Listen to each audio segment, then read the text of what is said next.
ஓம் ஸ்ரீ ராமஜெயம். ஆன்மீக அன்பர்களே வணக்கம். நாம் விரைவில் நல்லதொரு நாளில் வால்மீகி ராமாயணத்தின் சுந்தரகாண்டம் பகுதியை எளிய தமிழில் படிக்க இருக்கின்றோம். ஆகவே நமது சேனலை சப்ஸ்கிரைப் செய்து கொள்ளுங்கள். முன்னோட்டமாக சின்ன சின்ன தலைப்புகளை பார்த்து வருகிறோம். அந்த வகையில் சென்ற பதிவில் ராம லட்சுமணர்கள் மகாபலசாலியான விராதனை கொன்று புதைத்த பிறகு அவன் சொல்லியபடி சரபங்க முனிவரை காண மூவரும் செல்கிறார்கள். அங்கே தேவதைகளைப் போன்ற மகிமையுள்ளவரும் தவத்தில் பரபிரம்மத்தை நேரில் அறிந்தவருமான அந்த மகரிஷியின் அருகில் ஒரு பெரிய ஆச்சரியத்தை காண்கிறார்கள்.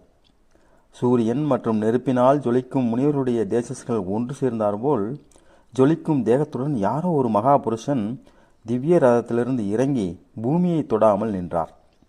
பிரகாசிக்கும் ஆபரணங்களாலும் தூய்மையான ஆடைகளாலும் அலங்கரிக்கப்பட்டிருந்தார். அவரை போன்ற ரூபமுள்ள நிறைய மகாத்மாக்கள் அவரை சூழ்ந்து உபசரித்து கொண்டிருந்தார்கள். கருத்த குதிரைகள் பூட்டப்பட்ட அவருடைய ரதம் உதிக்கும் சூரியனைப் போல் ஆகாயத்தில் நின்றது. அவர் அருகில் வெளுத்த மேகத்தைப் போலும் சந்திர மண்டலத்தைப் போலும் விசித்திரமான மாலைகளால் அலங்கரிக்கப்பட்ட வெண்குடை பிரகாசித்தது. பக்கத்திலேயே தேவலோக பெண்கள் தங்கப்பிடி ஓட்ட சாமரங்களை வீசிக்கொண்டிருந்தார்கள். கந்தர்வர்களும் தேவகணங்களும் சித்தர்களும் மகரிஷிகளும் இவரை வணங்கி கொண்டிருந்தார்கள். இப்படி தேவேந்திரன் சரபங்க முனிவருடன் பேசிக்கொண்டிருந்ததைக் கண்ட ராமன், லக்ஷ்மணா, அந்த ரதத்தை பார், விசேஷ ஒளியுடனும் மத்தியான காலத்து சூரியனைப் போல் ஆகாசத்தில் தெரிகிறது. இந்த குதிரைகள் இந்திரனுடைய ரதத்தில் பூட்டப்பட்டவைகளின் லட்சணங்களை உடையவை. அவரை சுற்றி நிற்கும் மகான்களைப் பார், 8 திக்குகளிலும் கூட்டம் கூட்டமாய் ஆயுதபாணிகளாய் குண்டலங்களாலும் அக்னியை போன்ற ஆரங்களாலும் இரத்த வண்ண சிவப்பு துணிகளால் அலங்கரிக்கப்பட்டிருக்கிறார்கள். விசாலமான பார்வை உடையவர்களையும் புலியை போன்ற பராக்கிரமம் உடையவர்களையும் 25 வயதுள்ள இளைஞர்களாகவும் உள்ளனர். தேவதைகளுக்கு எப்பொழுதும் இதற்கு மேற்பட்ட வயதில்லை. இதோ அந்த மகாபுருஷன் மறுபடியும் ரதத்தில் ஏறிவிட்டார். நீ சீதையுடன் இங்கே இரு, அந்த மகான் யார் என்று அறிந்து வருகிறேன் என சொல்லி சென்றார். லட்சுமணனோ அவரை விட்டு பிரிய மனமில்லாமல் பின்தொடர, ராமன், லட்சுமணா, ஒரு நொடியில் வருகிறேன், இங்கேயே இரு என்று ஆசிரமத்தை நோக்கி சென்றார். தேவேந்திரனோ ராமன் வருவதை அறிந்து சரபங்கரிடத்தில் இரகசியமாக, ராமன் இங்கே வருகிறார், சபதம் முடிந்த பிறகு அவர் என்னை பார்த்து பேச வேண்டும். இப்போது அவருடன் பேசினால் அவருடைய தெய்வத்தன்மை வெளிப்பட்டுவிடும்.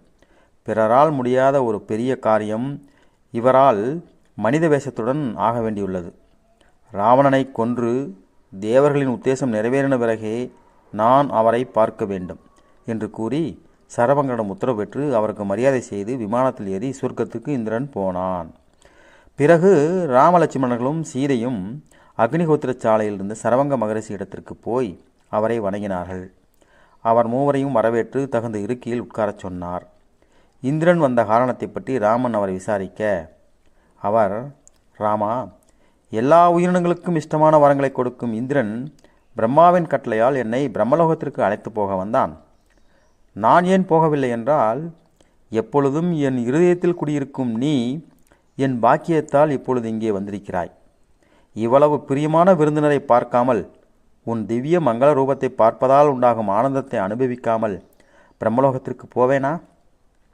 எந்த சாதனத்தால் எந்த லோகத்தை அடையப் போகிறீர்கள் என்றால், தர்மஸ்ரூபியும் உண்மையான சங்கல்பம் உடையவருமான உன் அருளுக்கு பாத்திரமான பிறகு நித்திய சூரிகளால் வணங்கப்பட்டு பிரம்மலோகத்திற்கு மேலாக திரிபாத் விபூதியாக விளங்கும் வைகுண்டத்தை அடைவேன்.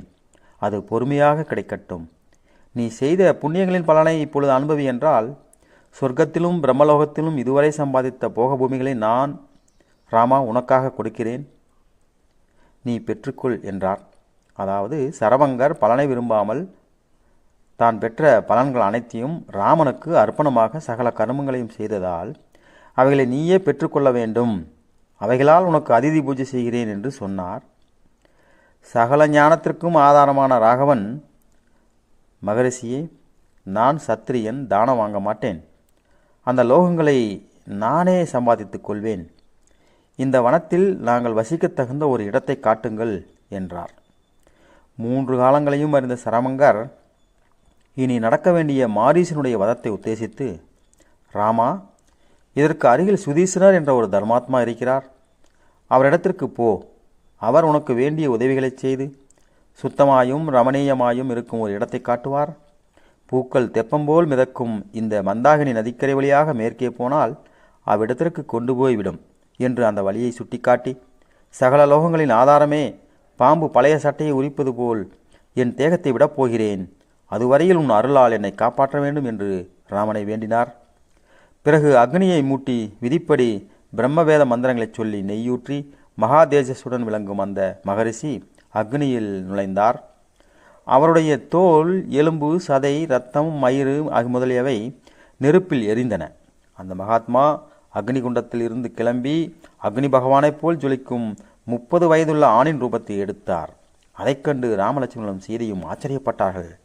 பிறகு அக்னியிலிருந்து சூரியன், சந்திரன், மின்னல் இவைகளின் தேவதைகளால் ஆளப்படும் லோகங்களை தாண்டி தன் புண்ணிய கருமத்தால் உத்தம லோகத்தை அடைந்து அங்கு சங்கு சக்கர கதாதராக லட்சுமியுடன் நித்திய சூரியனால் சேவிக்கப்படும் ஸ்ரீமன் நாராயணனை தரிசித்தார்.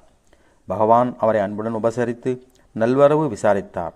இப்படி சரபங்கர் உத்தமகதி அடைந்த பிறகு அங்குள்ள முனிவர்கள் ராமனை சரணாகதி அடைகிறார்கள். பிறகு என்ன நடக்கிறது என்பதை அடுத்த பதிவில் பார்ப்போம். நன்றி. ஓம் ஸ்ரீ ராமஜெயம்.